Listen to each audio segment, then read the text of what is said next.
Hi guys, welcome back to our channel. March contest episode 5. మన A to Z snack సిరీస్లో ఈరోజు alphabet ఈ. మనం ఈ ఫర్ ఎగ్ రోల్ చూజ్ చేసుకున్నాము. నరసనపేటలో నాకు తెలిసి ఎగ్ రోల్ ఇదొక్కటే షాప్ అనుకుంటాను.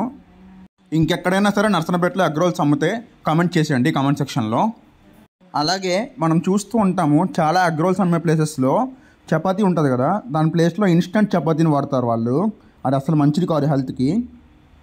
ఇక్కడ మాత్రం మనకి అతను హోమ్ మేడ్ చపాతీ ముద్దను వాడారు. ఇక్కడ ఎగ్ రోల్తో పాటు noodles, chicken pakodi, fish pakodi కూడా అమ్ముతారు. అతను ఎగ్ రోల్ చేస్తుంటే నాకు ఒక డౌట్ వచ్చింది.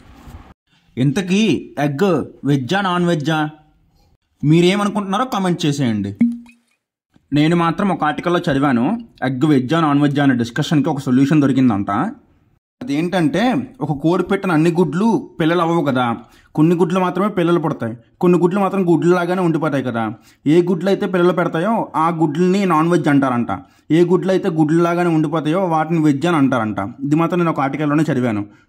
రైటో రాంగో నాకైతే తెలీదు. మొత్తానికి మన ఎగ్ రోల్ రెడీ అయిపోయింది. మనకి 30 రూపీస్ ఛార్జ్ చేశారు. వీళ్ళ అడ్రస్ వచ్చేసి మన మెయిన్ రోడ్లో సత్య జ్యువెలరీస్ పక్కన ఉంటుంది. అలాగే మన సిరీస్లో నెక్స్ట్ ఆల్ఫాబెట్ ఎఫ్తో స్టార్ట్ అయ్యే స్నాక్ ఏంటో మీరు కామెంట్ సెక్షన్లో కామెంట్ చేయండి. మళ్ళీ నెక్స్ట్ వీడియోలో కలుద్దాం. Bye bye.